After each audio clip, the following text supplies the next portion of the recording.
Good morning, y'all. It's LA Appliance Guy. Oh, and the supervisor just walked by. I better get to work. Look at this. It's a little Whirlpool freezer.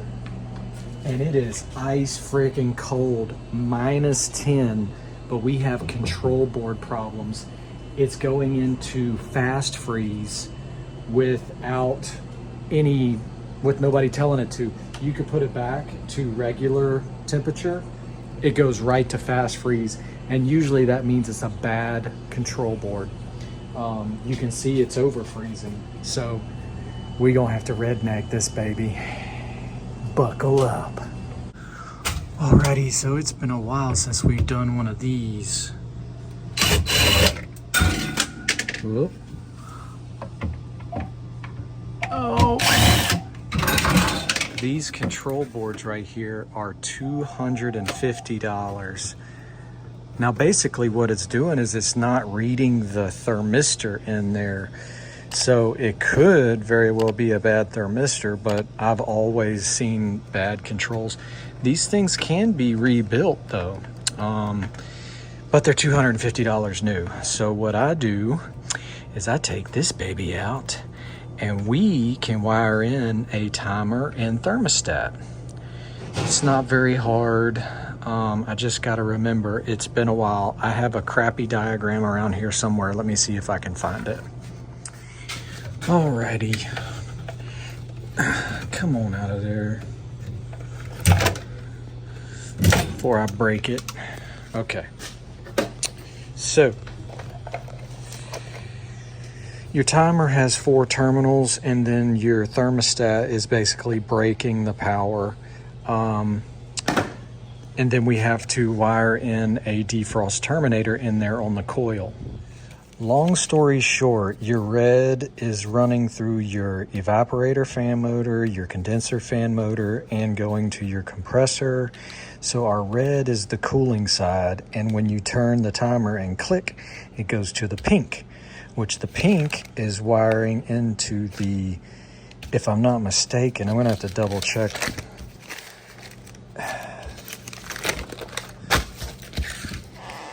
Heater, pink. I believe the pink is your defrost. Okay, got it. Red, evaporator fan, pink, defrost. 2014.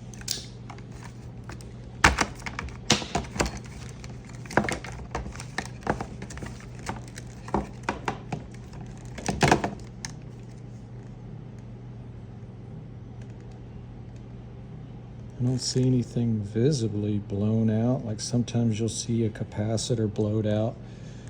But no, cute little booger, isn't it? $250. Trash. So what makes life easier is when you have a timer like this one with a little plug here. I don't like using used timers because they're so cheap new, but if we wanted to make it a cooler, we could put this refrigerator thermostat in it and it would be a cooler, and we could cycle it at 30 degrees. It'd be pretty sweet. But we'll take this timer off, cut these wires, and use it. Okay, so I was going to try and use the same colors, but oh well. This is off of a Frigidaire, so it's different colors. So we're gonna take our white, this one here, and put it to our blue. Okay, and then our red's gonna be red, and then this is gonna jump over to our thermostat. And then this is gonna be our pink. It's kind of a purpley color. And then we'll take our black from here and run it to the other side of the thermostat. I'll show you. Guess what time it is? Wire nut time. All right, white, snipperino, stripperino. We'll just put it to these 2 blues since they're right here. Boom, boom. Always check your nuts. Testicular cancer thing. All right, red to red.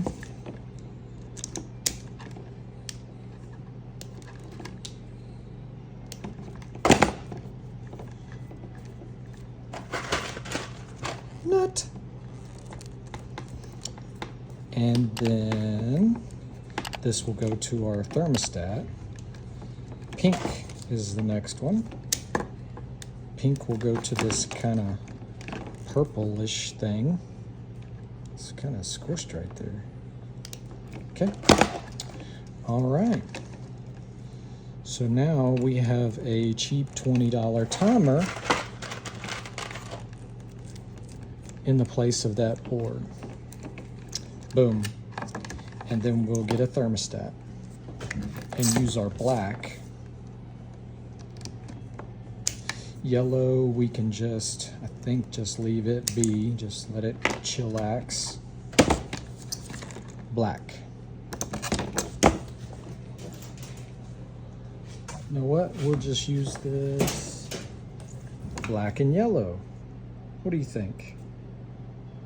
Yeah, has it got the right size? I don't think so. Well, we'll use this blue. That's going to be confusing.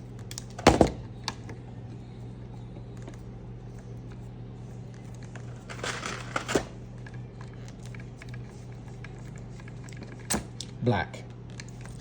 This is our freezer thermostat. You know, you could use that refrigerator one and make it into a 40-degree refrigerator, but this is the freezer one, and we will put it in here. The hardest part of this whole job is figuring out how you're gonna mount the dang thing. So this jumps to here, and then where was the other one? Ah, right here. This orange right here. Pow pow. So we can mount this baby like right there, and we use this under it to be able to control it, and then this over here. See what I mean? It gets kind of tight in here. Ba-boom. Okay, now I'm not gonna do any kind of waterproof electrical taping yet. We're just gonna plug it in and make sure it cools. Before I forget, we have to split the wire going to the heater and put in this defrost terminator. So this is pretty much done except for the cosmetics. We'll plug it in and be good to go, but now we have to get this back wall out. These are Phillips. Oh, looks like somebody's been playing. There's a quarter there and a few missing. Very cool.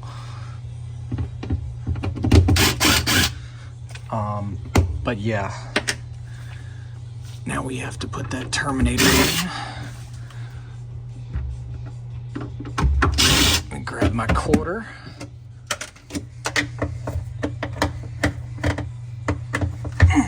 Man, they just zipped that baby in there, didn't they?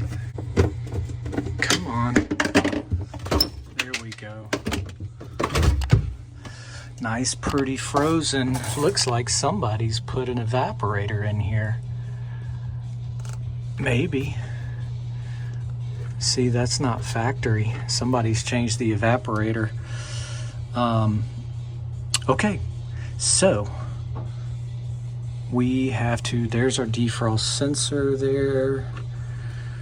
We gonna split one of these black wires going to the defrost heater. Usually I do it on this side so we can clip the terminator on up here. Cool. Oh yeah, that's your evap fan. Oh yeah, I was right. See, pink wire.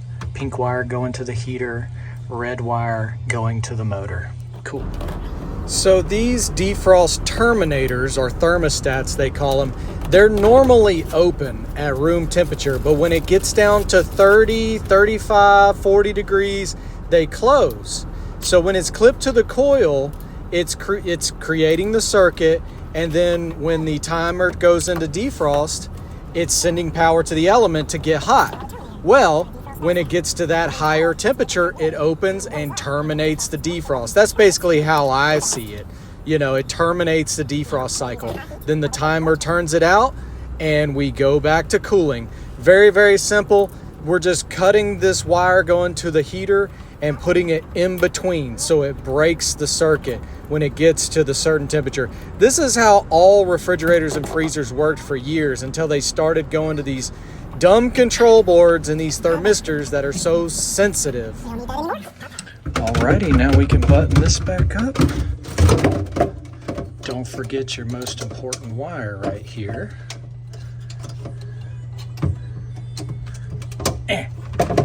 Okay. And this. Pow. Some of these units have torque screws, some of them have Phillips, and in this one it's Phillips and quarters because somebody just zipped some quarters in there too. Oh, goodness.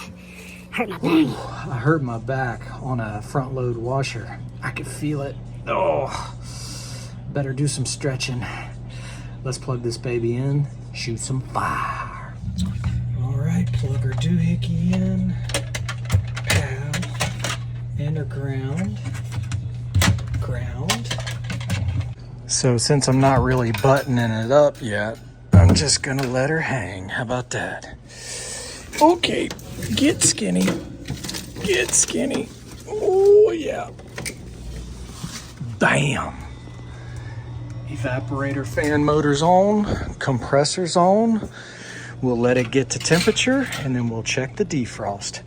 Redneck. So yeah, that's how you take I think they call these a Hercules board out of a Whirlpool baby freezer and put in a timer, a thermostat, and a defrost thermostat. Easy peasy. Couple of cheap parts, $250. Alrighty, let's see what temperature we got. Woo! Cycled off on about 5. That's perfect. So now we need to mount these babies. I mean, technically we don't have to, but it is much nicer to mount them up.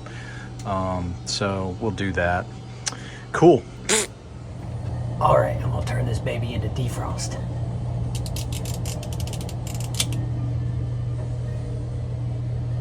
All right. Let's see if the heater come on. Okay, so usually you can see the spark. Yep, did you see it?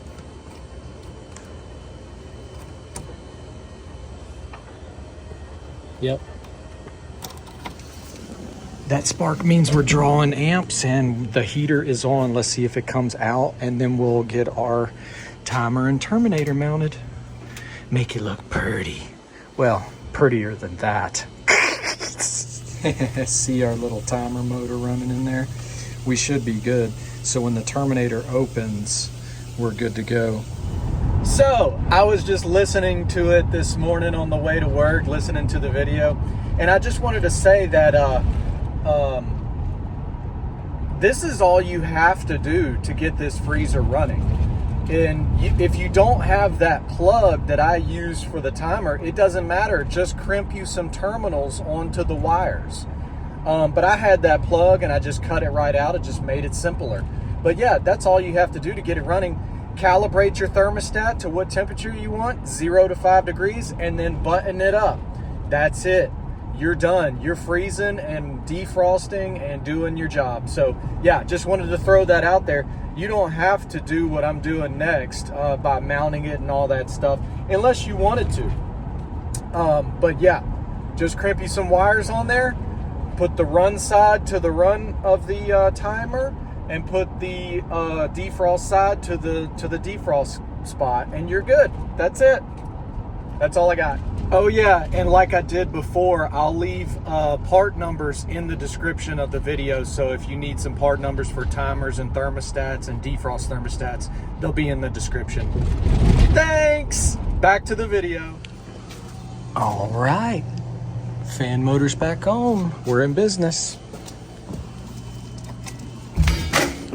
We defrosting good. Let's see. All right. Let's see if we can pretty this baby up. Safety second. Yeah. Alrighty, so this is how we're gonna do it. So like I said before, I used to not even mount these things and put a knob on there to change the temperature.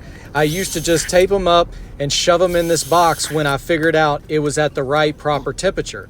0 to 5 degrees is perfect. But I started to put the knobs on there, just for the heck of it. So all I'm doing here is marking and putting a little mark on the plastic and drilling the hole to mount the timer to the bottom. Sometimes I'll put a hole for the little dial on the timer, but this one I said, nah, I'm not doing that. So I just mounted it. But then we'll get over to the thermostat. I have to drill a big hole to get this shaft of this knob through it, because that's what basically holds everything together is the knob.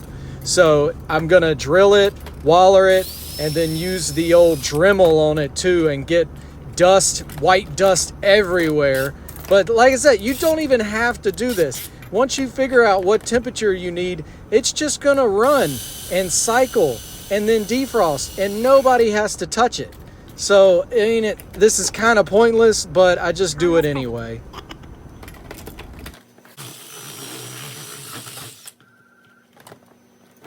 We got to get this hole big enough for this, so might ought to get the Dremel on it. All right, so what did I say? Redneck or what? Check out this jagged hole I do. Oh, it's so ugly, but it's okay because the knob's gonna cover it. It's not a big deal. Oh, but man, that is a rednecked hole right there. Surely you could probably do better if you wanted to, but I'm not taking my time.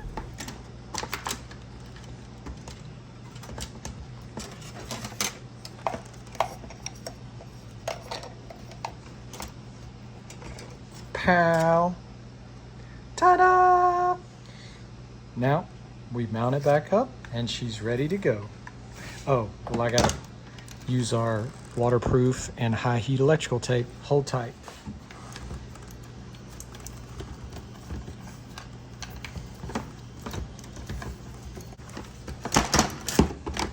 Waterproof plug. Now you just mount your Hercules board box back to the roof of the freezer and we're good to go basically. I don't like how this knob is lining up with this thermostat. It's kind of wedged in there funny, so I'm gonna probably remove it and get that knob sitting more flush with the box. Oh no, don't get my beautiful Whirlpool rednecked Frankenstein freezer wet. Now it's gonna clean up just like brand new. Nothing to it. I'm just gonna give it a little wash down. Yeah, the only thing I don't like, and I'm probably gonna have to fix, is I don't like how that thermostat's sitting right there. I like them to be sucked up into the box. Nice and, smooth right there. So I'll probably take it back down and get that thermostat sitting nice.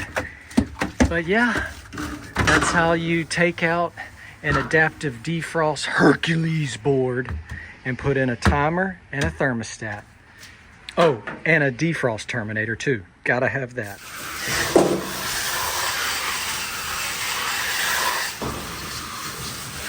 Beautimus. Don't have to worry about getting the board wet. And we made it to the end of the video, and I said the keyword earlier. You have to put the keyword down in the comments to let everybody know you made it to the end of the video. And today it has to be friggin' Frankenstein, because we got a Frigidaire thermostat and a Whirlpool refrigerator. Just a hodgepodge of parts. So friggin' Frankenstein, gotta love it. But it will work better and most likely longer than the original Hercules board. And if there's a failure, all you have to do, look, I got all that white on me, is take the thermostat off, change the thermostat. Timer, 20 bucks. Easy peasy. Friggin' Frankenstein. Thank y'all for riding along. Hope you had a good time. Have a great day. Later. Now that was pretty redneck, but it works great. Y'all have a great day. Thanks for watching.